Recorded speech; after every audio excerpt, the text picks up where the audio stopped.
Hi, I'm Al. I do tool reviews, tips, and how-to videos. Today we're on a copper pole gutter.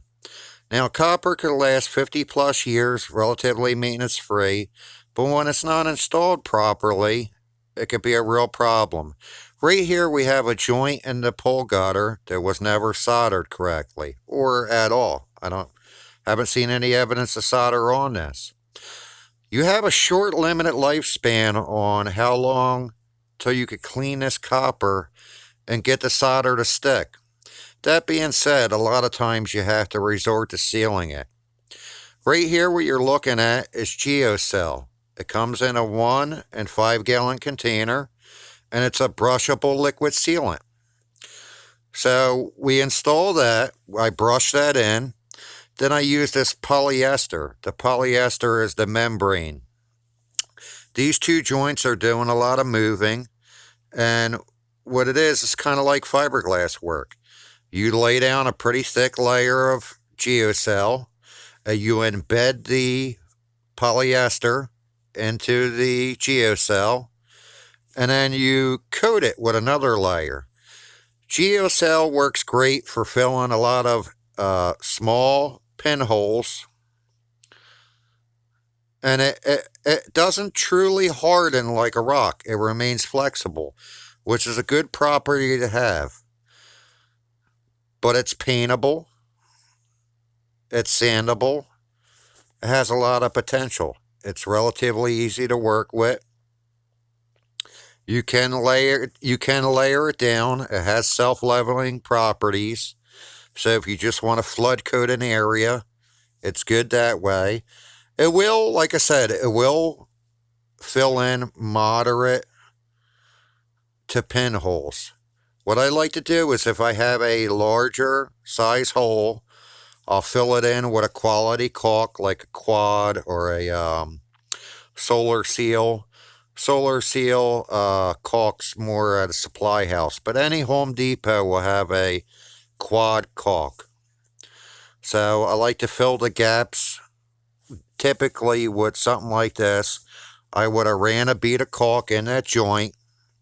Then as I brushed the GeoCell over, it would help level and smooth in that caulk. It's more potent than a caulk, so it will break it down. Then I would embed the polyester and then flood coat it with the GeoCell.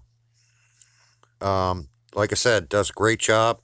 Been using a long time. The only downside to GeoCell is, like a lot of things, it has a limited life span to the sun. UV rays can affect it and dry it up and crack it up over time.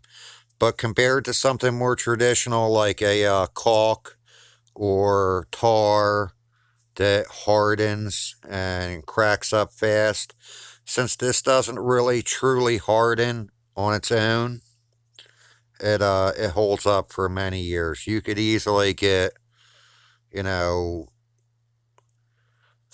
to 7 years out of GeoCell compared to 1 to 3 years with tar.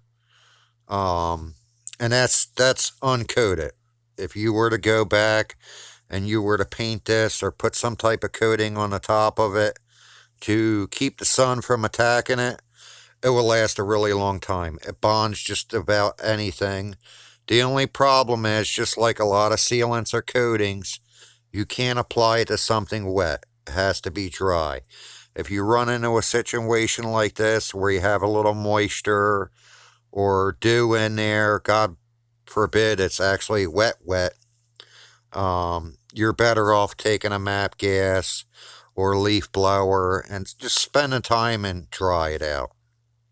So, as you can see, I'm working it and literally pushing all the air bubbles out.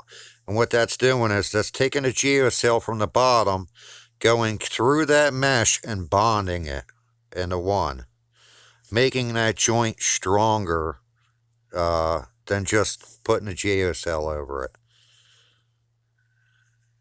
Now, after I'm done massaging it, making it relatively smooth, You'll see I'll put another layer on top of it, and I'll emphasize on the transition of the gutter. I'll put a nice layer in there because as the geocell dries out, it turns from a relatively thick molasses-like material, and it has an evaporation rate. And that's where the self-leveling capabilities of it come into play. It will shrink down and get tighter. So don't be afraid to go a little bit heavy on transitions and areas you're concerned about. Like I said, it's paintable. You can go over nail heads. You can go over pinholes. You could do a lot of things. I use this on tin roofs a lot. It's great for that. Rusty areas, you just put it right over it. I'll let the video roll out. I have other videos. If you want to check out my channel, please like, subscribe, check out the other 80 plus videos. Have a good day.